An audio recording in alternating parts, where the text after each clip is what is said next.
Oeksound has just released a new plugin, and I know about that because a lot of people have asked me to create a video about this, including the people from Oeksound themselves. But I just don't know yet if I can make an interesting video about this. So let's try something.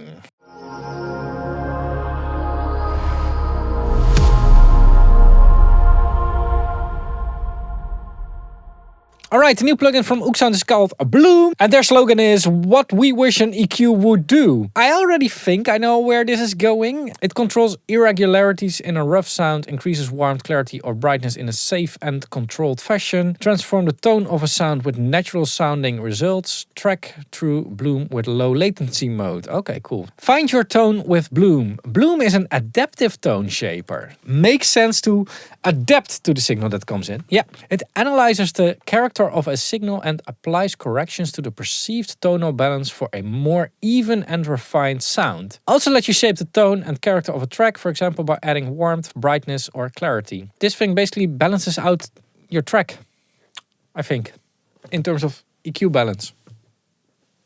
So the difference with a normal EQ would be that a normal EQ, if I would boost like 3 decibels at 1 kilohertz, it will always boost 3 decibels at 1 kilohertz. Sometimes you only want to boost at 1 kilohertz when there's not enough 1 kilohertz in there. Yeah, it says boosts and cuts frequencies only when needed, helping to mitigate energy buildup and reveal more detail. Starting point or finishing touches, yeah. Oh, mid-side, okay. So what is it exactly? Yeah, that's what I'm also like thinking about. It's a tonal shaper, I think. Tonal shaping plugin that assists a little bit. I did get in the email, by the way, they did send me that it doesn't use AI. I mean, they could have used the buzzword, but they're not doing it. In addition to being a quick broad strokes EQ tool, Bloom can be thought of as our take on a color box. It can give character, glue or grit to your sound in a way that fits your vision. You might use it in place of a dynamic EQ, multiband compressor, saturator or even a compressor, but it falls under none of these categories. We call it an adaptive tone shaper. Oh, that was a little bit what I was thinking as well. Interesting. Let's take a look. This is Bloom. It really has the Oeksound interface. Very, nice and clean user interface. I can appreciate that. Let's put this thing back to the factory default. Again, I've been playing with it a little bit to understand it. I don't fully understand it yet, but I probably will by the end of this video. And if not, then you all have some comments to type. So that helps the video in the algorithm. All right.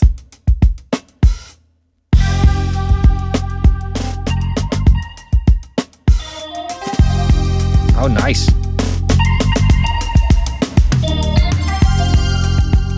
So this shows what it's actually doing to the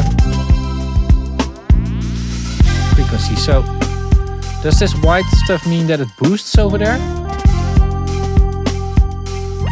Yeah, sounds like.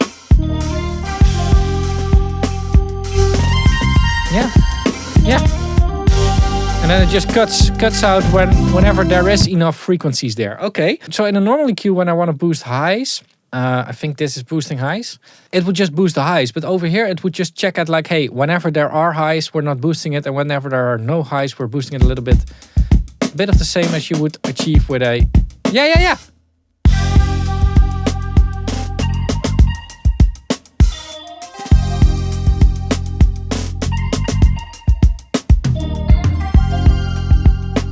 It's a bit of the same thing as you would achieve with a dynamic EQ, basically.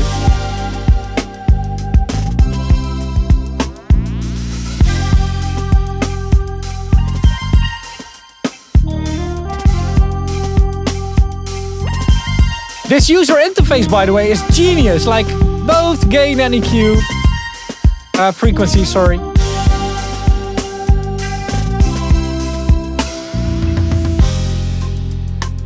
Let's do it with the mids.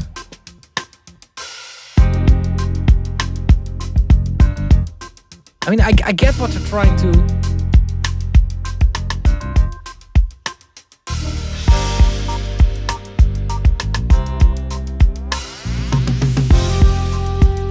Let's do a bit of...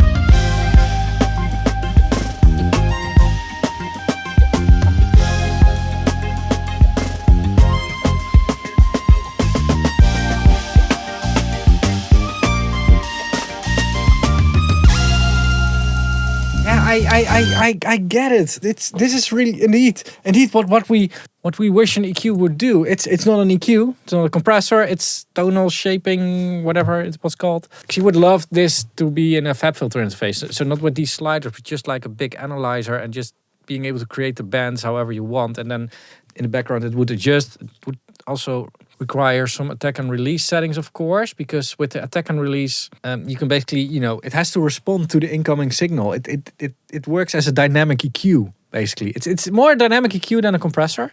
However, if you squash it, like...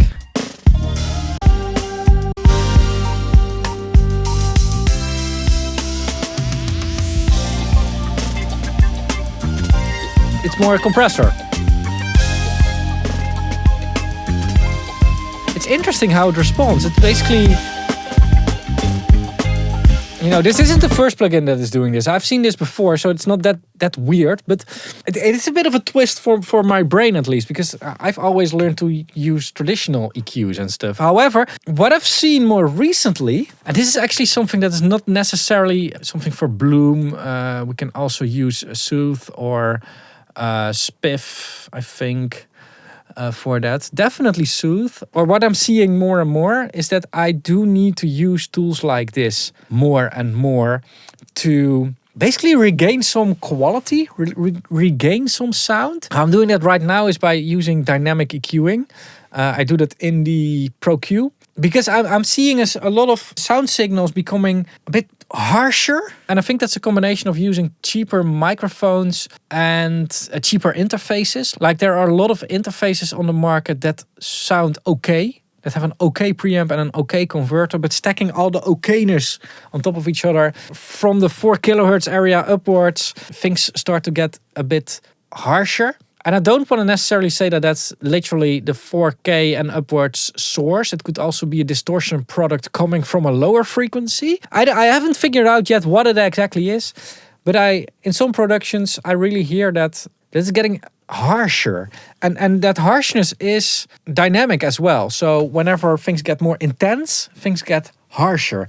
And I can clearly hear it on my monitoring system here. And I'm actually investigating this a little bit. I always feed back information to my clients about their production, about what I'm experiencing and stuff. But this is something that over the last few years has become more and more apparent to me. It's not necessarily that there is too much of those frequencies in there. It's just that it sounds very harsh.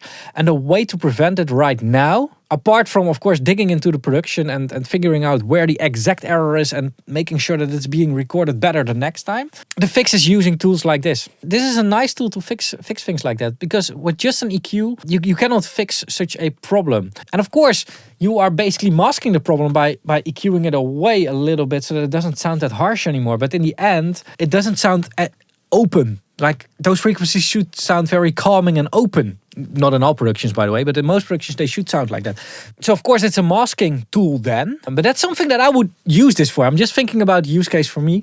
Of course, this is a very easy to use EQ. Like it does a lot of stuff for you in the background. Like you can just say like, hey, what I'm hearing right now, okay, but I'm missing a bit of highs on certain points. Like I don't think the highs are very well balanced. You just boost a little bit of highs in here, and it will balance out the highs a little bit more, because it will dynamically adapt to the music. Nice stuff. That's basically always. Like Oeksound doesn't make a lot of plugins. Like they just make 4 plugins. But cool thing about that is that they can at least focus on creating a good one. Like 80% of the internet knows Soothe. And Soothe is great. And I actually think that they're using kind of the same philosophy and algorithm in Bloom. Or maybe not the same algorithm, but the same philosophy. So yeah, great job actually by Oeksound. I think I'm going to try this plugin a little bit for figuring out the problems that I'm hearing in modern recordings. And again, I'm saying about this, just to be clear, not all recordings suffer from this, just some. And I don't know what is going on. I would love to figure that out. And if you are running in the same type of problems where you are finding more restless highs in your audio, leave a comment down below as well, because I would love to hear your story about it as well. And if you figured out something, also let me know. Quick disclosure, Oeksound didn't sponsor this video. Did they contact me actually? Let me check. I don't know. Yeah, somebody from Oeksound did send me... They actually did send me a license as well. They contacted me before the release of this plugin, but I didn't get to making a video about it because I was simply busy. So I'm a bit later with this video. However, they don't even know that I'm making this video and they don't have any saying in the content of this video. So everything I'm saying is my honest, independent opinion. And if you appreciate that, make sure to check out my affiliate links. I have links to Toman, Sweetwater and Plugin Boutique. If you want to buy new gear or new plugins, consider doing it through my link. If you do it that way, you're not paying anything extra. So your support is basically free for you. Yeah. Weird. So make sure to check out those links, and by supporting the channel, you're also making sure that I'm not going to spoil up my videos with baked in advertisement content or whatever. I do need the YouTube ads, but apart from that, I try to keep my channel clean, at least for as long as I can. Yeah. Another way to support me is by becoming a channel member. You can do that using the join button down below. And as a channel member, you get early access to videos and access to some extra content. I'll link an interesting video over here.